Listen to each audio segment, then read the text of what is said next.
இன்றைக்கி நம்ம வீட்டில் செய்ய போகிறது பாவக்காய் தக்காளி பழம் பெல்லாரிலாம் போட்ட ஒரு தொக்கு மாதிரி ஒன்று. இது தயிர் சாதத்தோட, சாம்பார் சாதம், சப்பாத்தி எல்லாத்துக்குமே இது தொட்டுக்கலாம், ரொம்ப நல்லாயிருக்கும். இதில் நீங்கள் தேங்காய் போட்டிங்கன்னா 2 நாளைக்கு வச்சுருக்கலாம். தேங்காய் போடாமல் இருந்தால் 3-4 நாளைக்கு கூட அது பாட்டில் இருக்கும். எண்ணெய் நல்லா நிறைய ஊற்றி வதக்கி வச்சுருந்தோம்னா அது ஒரு வாரத்துக்கு கூட நம்ம சப்பாத்திக்கு தொட்டுக்கலாம். எங்கேயா ட்ராவல் போகும்போது இது செஞ்சு கொண்டு போகலாம்.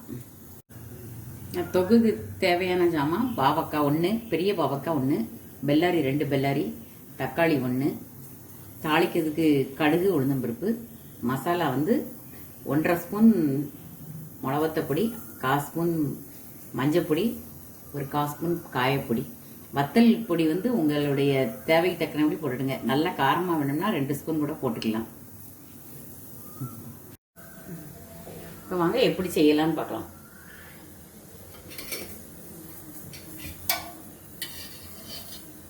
சுத்தமான நல்லெண்ணெய்,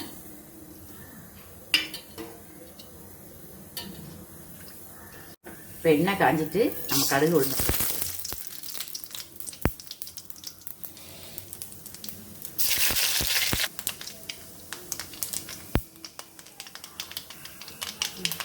இப்போ காயப்பொடி போட்டுருக்கோம்.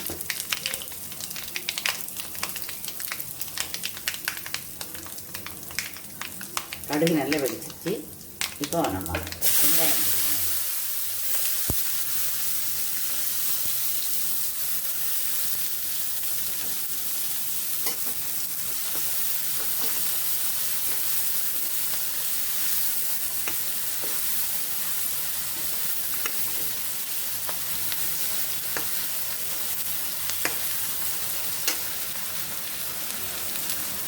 வெங்காயம் கொஞ்சம் வதங்கின உடனே தக்காளி போட்டுருங்க.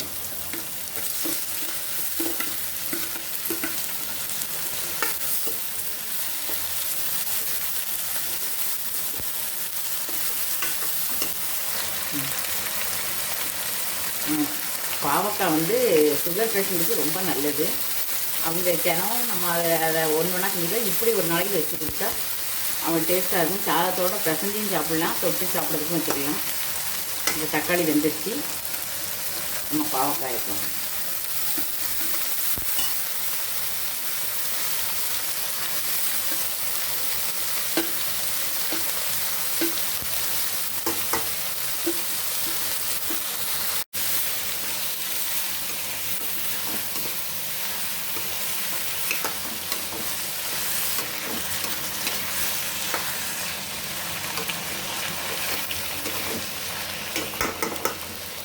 இந்த பொடியையும் அது கூட ஆட் பண்ணிடுறோம்.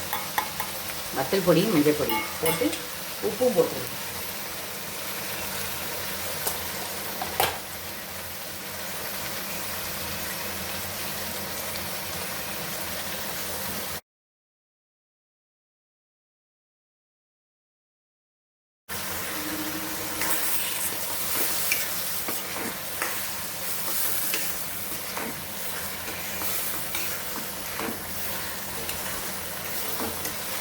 இப்போ பாவக்காவை நல்லா கொஞ்சம் வதக்கிட்டோம். இப்போ அதில் கொஞ்சம் தண்ணி ஆட் பண்ணுங்க.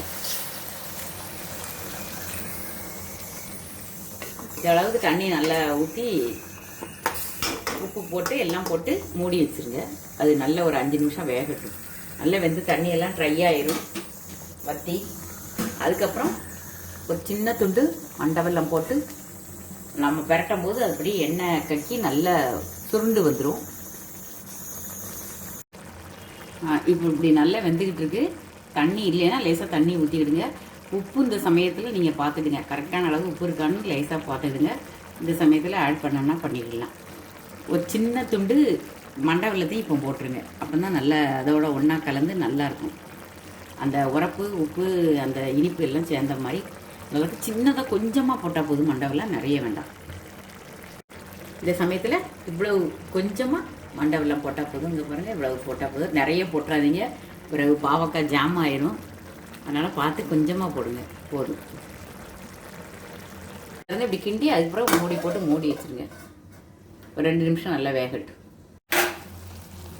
இப்போ நல்லா தண்ணி வறுத்துட்டு இப்போ இந்த ஸ்டேஜில் தேங்காய் பூ போட்டுருங்க. போட்டு நல்லா கிண்டி இன்னும் ஒரு நிமிஷம் 2 நிமிஷத்துக்கு மூடி வச்சுருங்க. நல்லா சரியாக வந்துடும். நல்லா எண்ணெய் கட்டி வந்துடும். நல்லா பாவக்காய் ரெடி.